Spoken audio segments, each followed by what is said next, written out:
At the center of the square, Sheriff Duncan stood beside the wooden platform, a structure that served as a market stage on good days and a place of punishment on the bad ones. Today, it was something worse. A man stood on it. "What's happening, Mama?" George whispered, stretching on her toes, trying to see past the wall of bodies. "Hush, Georgina," Marion replied, distracted, but her voice lacked its usual warmth. Something about the air felt wrong. The crowd wasn't just watching, they were waiting. Even from the edge, Marion could see him. The prisoner. He was massive, unnaturally so. Taller than any man there. Even Duncan, broad as he was, barely reached his shoulder. But what truly unsettled her wasn't his size. It was the damage. Iron shackles bit into his wrists, rusted dark, stained with something that wasn't just age. His clothes, once expensive, were torn beyond recognition, clinging to a body that looked more wound than flesh. And yet, he was still standing. "Behold!" Duncan's voice rang out, sharp and theatrical. A northern raider, caught stealing from the king's land. He paused, on purpose. They were given 3 days to ransom him. Silence tightened across the square. Today is the 3rd. A ripple moved through the crowd, uneasy, but eager. No gold has come. Now the mood shifted. Marion felt it immediately. Not pity. Not justice. Something uglier. "The law demands restitution," Duncan continued, pacing slowly. 6 silver coins, or his labor until the debt is paid. He turned, gesturing toward the man like he was livestock. "Who will bid?" Nothing. No one moved. The prisoner didn't speak. Didn't beg. Didn't even flinch. But his eyes. They moved. Scanning. Calculating. Cold. When Marion stepped closer, she finally saw them clearly. Blue. Not ordinary blue, sharp, piercing, like winter sky before a storm. And completely fearless. "Come now," Duncan sneered when no one answered. "He's strong. You could get years of work from him." Not in that condition, Marion thought instantly. The man was swaying. Barely. But enough. And beneath his feet, the wood was stained dark, fresh blood still dripping slowly. "I'd buy him," someone shouted from the crowd, "if he didn't kill me in my sleep." Laughter exploded. Cruel. Easy. A boy, too young to understand what he was becoming, picked up a stone and hurled it. It struck the prisoner's shoulder.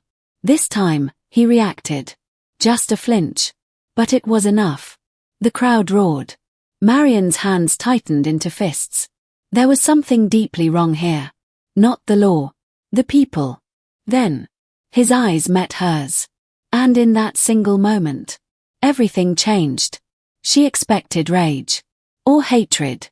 Instead, she saw control. Pain, buried deep. And something else. Defiance. Not loud. Not reckless. Quiet, and unbreakable. 4 silver coins, Duncan snapped, irritation creeping in. Still nothing. No one wanted him. Not really. They wanted the spectacle, not the responsibility. Marion's gaze dropped, just for a second. That's when she saw it. The wound. His left shoulder. At first glance, it looked like any deep injury. But it wasn't. The flesh around it was wrong. Discolored. Dark veins spread outward like cracks in ice, black mixed with something almost metallic. Silver. Marion's breath caught. That wasn't infection. That wasn't rot. She had never seen anything like it. And she was a healer. "He's dying," she whispered under her breath. Not later. Not slowly. Now. Still standing. Still silent. Still refusing to fall. 3 silver. Duncan pushed harder. Nothing. 2 silver. The desperation in his voice was obvious now. And still, no one stepped forward. The crowd had already taken what they came for. Marion felt it before she thought it. That pull. That decision forming in her chest before her mind could stop it. "I'll take him." The words cut through the square like a blade. Silence. Total. Every head turned. Marion. Duncan's voice dropped, dangerous now. She stepped forward anyway. 2 silver coins, she said, her voice steadier than she felt. You said final offer. He was dying. Not slowly. Not uncertainly. Dying. The grey tone of his skin, the shallow, uneven rise of his chest, it wasn't something you could mistake. Marion had seen death before. This was it. A tight, suffocating panic rose inside her. And what made it worse was how wrong it felt. She barely knew this man. He was a stranger. An enemy, even. So why did the thought of losing him feel unbearable? What do we do? George whispered. Marion dropped to her knees beside him, pressing her ear against his chest. There. A heartbeat. Faint. Too faint. Mama. George's voice trembled now. You have to do it. Marion froze. Slowly, she looked up. What thing? She asked, though she already knew. The thing we don't talk about. The words landed heavy, sharp, dangerous. Marion's expression hardened instantly. We don't talk about it for a reason. You know what happens if people find out. George didn't back down this time. But he's dying, she said quietly. And you're crying. Marion blinked. Her hand moved to her cheek and stopped. Wet. Tears. She hadn't even realized. That scared her more than anything else. For a moment, her grandmother's voice echoed in her mind, clear as if she were standing right beside her. This gift is not a blessing. It is a curse. Hide it, or it will destroy you. Exposure didn't mean punishment. It meant death. For her. For George. For anyone connected to them. Marion closed her eyes. Then looked back down at the man struggling to breathe. Decision made. Bar the door, she said quietly. Shut the windows. All of them. George didn't hesitate. By the time she returned, Marion was already kneeling beside him again. Her hands hovered over his wound. For a second, she hesitated. Then she let go. Completely. She reached inward, to that place she had buried since childhood. Locked away. Ignored. Feared. The warmth came instantly. It always did. Starting deep in her chest, spreading outward, down her arms, into her hands. When she opened her eyes, a soft golden light glowed from her palms. But the moment her power touched his wound, she gasped. Something pushed back. Hard. Violent. This wasn't just poison. It was alive.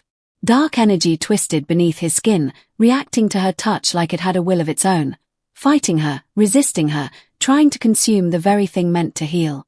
What is this? She whispered. But then, she felt something else. Underneath it. Something older. Stronger. Wild. It wasn't human. And somehow, it recognized her. Her breath caught. For a brief, impossible moment. The two forces connected. Her power. His. Light and something far more primal, like wilderness, like moonlight, like something that didn't belong in the world she knew. And for one terrifying second, it felt familiar. The dark corruption recoiled. Violently. The silver-black veins began to retreat, shrinking back toward the wound as if forced out. You did it. George rushed forward. Mama, you saved him. But Marion wasn't celebrating. She was staring at her hands. Still glowing. Still exposed. Never again, she whispered, pulling George close. Do you understand me? Never. George nodded quickly. I won't tell anyone. A low sound pulled Marion's attention back. The man. His eyes opened. Blue again. Clear. Human. Confused. He tried to sit up, wincing as pain shot through his body. His gaze moved between them, searching, questioning. Then he spoke. Fast. Unfamiliar. Gaelic. Marion caught nothing, but the tone said everything. Where am I? What happened? Easy, she said gently. You're safe. But the moment she touched him, everything changed. His eyes snapped to hers. Sharp. Intense. For just a second. Something flickered again. Not human. Then it vanished. Replaced by exhaustion. Marion slowly pulled her hand back. Her heart was racing now for a completely different reason. What had she just done? She hadn't just saved him. She had exposed something. Something dangerous. And deep down, she knew. This wasn't over. Not even close. You may return to the castle. The guard hesitated. But we were ordered to bring her straight back. And you will, Duncan cut in smoothly, stepping forward. With me. There was something in his tone, authority mixed with quiet threat, that made the guards exchange a glance. The master trusts my judgment. After a brief pause, they stepped back. And left. Silence fell between the trees. Duncan turned slowly toward her. I know what you're hiding, he said, his voice low now, controlled. Marion's chest tightened. You didn't cure that Highlander with herbs, he continued. There was no antidote. His eyes locked onto hers. It was something else. You told them about me, Marion whispered. A flicker of something crossed his face, but it wasn't guilt. George is exactly why I did it, he replied calmly. She needs discipline. Stability.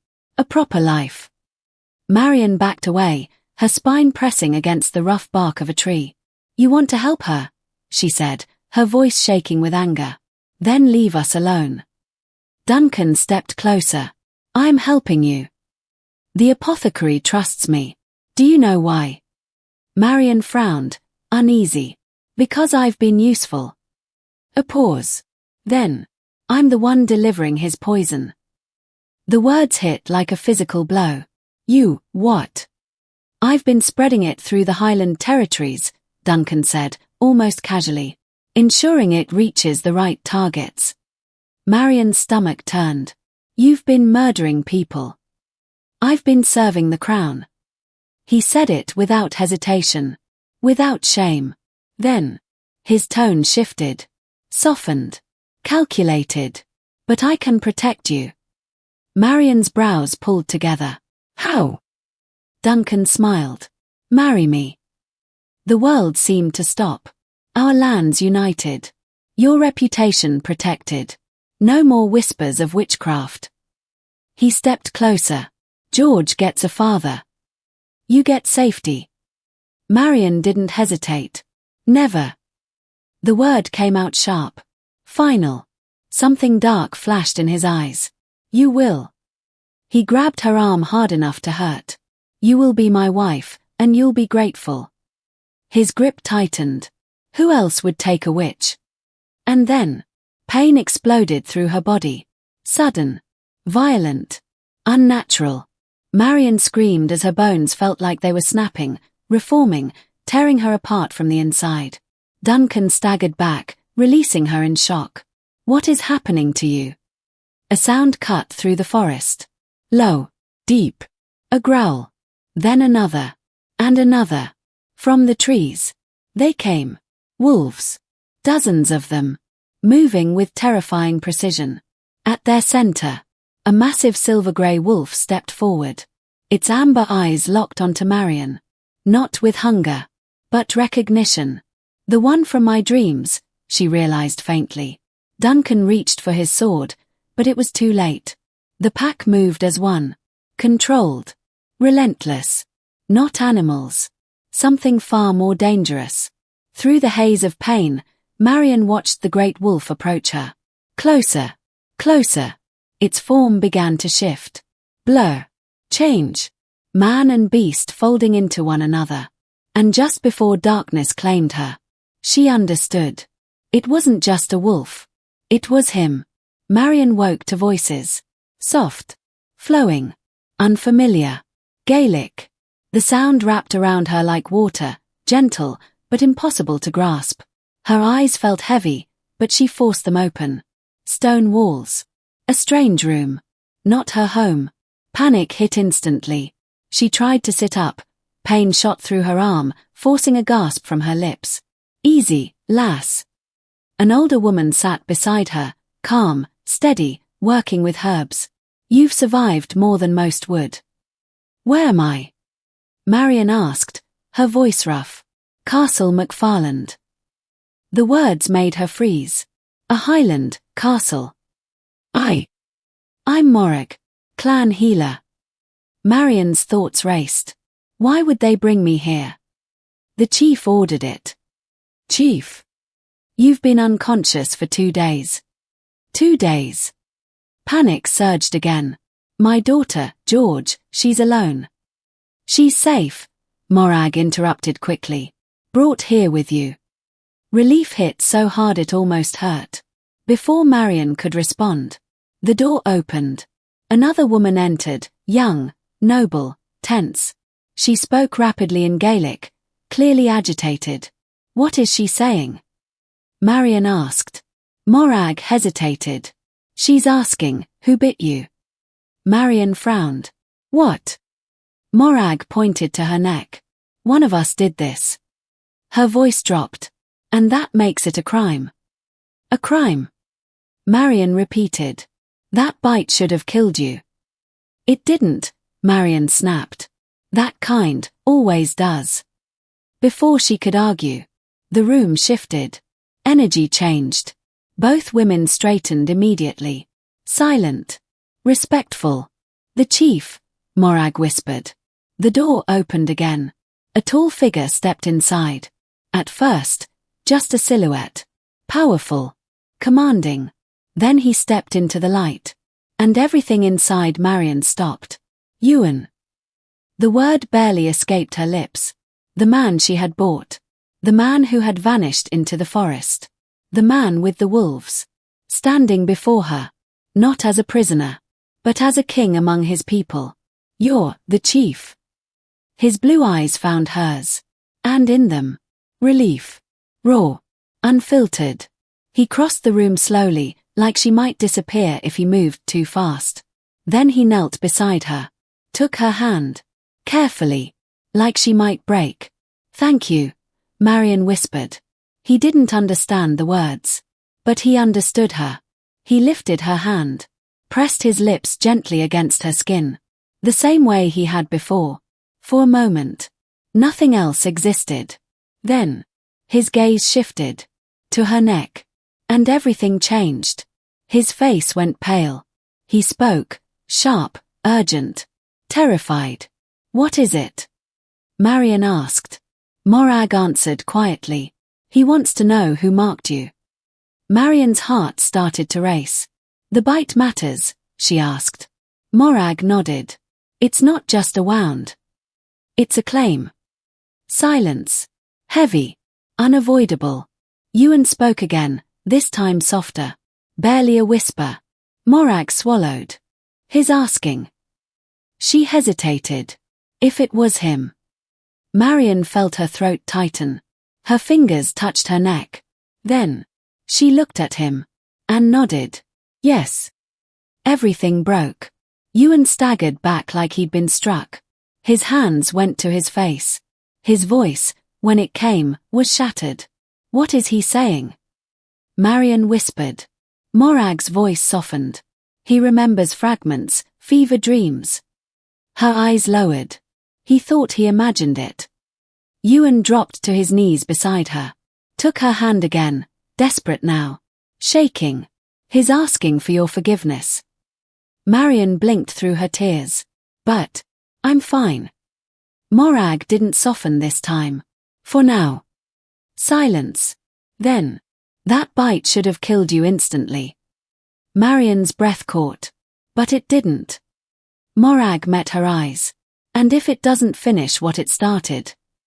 Her voice dropped. It will. My heart. His voice was soft, almost breaking, as he turned toward her. In dreams, we can finally speak truth. Marion stared at him, stunned. You understand me? Pain flickered across his face. I don't deserve to, he said quietly. Not after what I've done. Her chest tightened. What are you talking about? His expression shattered. I claimed you, while I was delirious, he admitted. The bond called to me, and I didn't fight it. His voice dropped. I couldn't. Marion's breath caught. The bond, she whispered. So it's real. It always was, he said, his voice rough. Even when I didn't understand it. He stepped closer. You were meant to be mine, as I was meant to be yours. The words should have frightened her. But they didn't. Because something deep inside her already knew. That's why I bit you, he continued, his voice breaking. Why my wolf chose you, even when I wouldn't. He closed his eyes. And now I've destroyed you. No, Marion said immediately. But he shook his head. Look at you, he whispered. Fading. What kind of man kills the woman he loves, just by touching her? His hands rose, hesitated, then gently cupped her face. I can't live in a world where your light dies because of me. Her heart dropped. What are you saying? His eyes softened. Grief. Love. Finality. I'll follow you. Cold fear flooded her veins. No, Ewan, wait. In whatever comes after, he said, voice barely steady, I'll spend eternity asking your forgiveness. Tears blurred her vision. Don't. I love you, he whispered. And then, he stepped backward. Into nothing. Marion's eyes snapped open. Voices. Shouting. Crying. Mama. George crashed into her, sobbing. You stopped breathing, your heart. I'm here, Marion gasped, pulling her close. But her eyes were already searching. Wild. Desperate. Where is he? Silence. Heavy. One of the warriors spoke quietly. Morag's voice broke as she translated. They've taken him to the sacred grove. For execution. Everything inside Marion froze. No. No, this wasn't a dream. That wasn't a dream. It was real. He meant it. He's going to die thinking I'm dead. The words tore out of her. She forced herself upright, ignoring the pain ripping through her body. You can't go, Morag said urgently. You're too weak. I don't care. Her voice shook, but didn't break. I won't let him die like that. She staggered toward the door. Every step felt wrong. Like her body didn't belong to her anymore. But she didn't stop. Outside, the cold air hit her like a shock. The sacred grove was miles away. And she could barely stand. But she ran. Or tried to. She fell. Got up. Ran again. Fell harder. Her body was failing. I'm too late, she gasped. Too weak. Tears blurred her vision. I love him. The truth hit harder than the pain. And I'm going to lose him. She collapsed again. This time.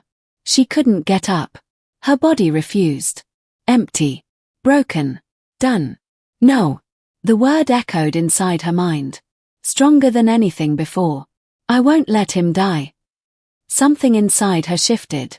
Not her magic. Something deeper. The wolf. Waiting. Fighting. Hungry. Stop resisting, she told herself. Let it happen. Pain exploded through her. Bones cracking. Reshaping. Muscles tearing. Rebuilding. But this time, she didn't fall unconscious. This time, there was power. Raw. Wild. Unstoppable. When it ended, she stood on 4 legs. Silver white fur. Golden eyes. And for the first time, she felt whole. She ran. Not like a human. Like something born for this. The land blurred beneath her. Distance meant nothing. Her senses guided her. The scent. The bond. Him. She burst into the sacred grove. Wolves surrounded the stone circle. And at its center, Ewan knelt. Head bowed. Waiting. Accepting death. An elder raised a silver axe. Stop. Her voice echoed. Powerful, unnatural. The entire grove froze. Ewan's head snapped up. Disbelief filled his eyes. She lives, someone whispered. Marion stepped forward. The pack parted instinctively. She reached him. I'm here. He didn't understand the words. But he understood her. His hands trembled as they touched her face. Like she might disappear. Again. His throat moved as he swallowed. Then, he tilted his head back, exposing his neck. An offering. An invitation. Ancient. Instinctive. Final. Something deep inside her answered. No hesitation. No fear. She leaned in. And bit. Hard. The moment their blood met, everything exploded. Not gently. Violently. Two forces colliding. Becoming one. His emotions flooded her. Relief. Love. Desperation. And beneath it, joy. Wild. Primal. Complete. Mine. The thought wasn't human. It was instinct. It was truth. Yours. His answer came just as fierce. The bond locked. Final. Irreversible. The bond is complete, the elder whispered. She survived. The first human, in generations. Marion pulled back, looked into his eyes, and saw herself reflected there. Not separate. Not alone. Together. For the first time. She understood. She didn't lose her world. She found it. Not in fear. Not in hiding. But here. Where power wasn't hunted. Where love wasn't forbidden. Where she didn't have to pretend. She wasn't broken. She wasn't cursed. She was exactly what she was meant to be. And for the first time in her life, Marion felt like she belonged.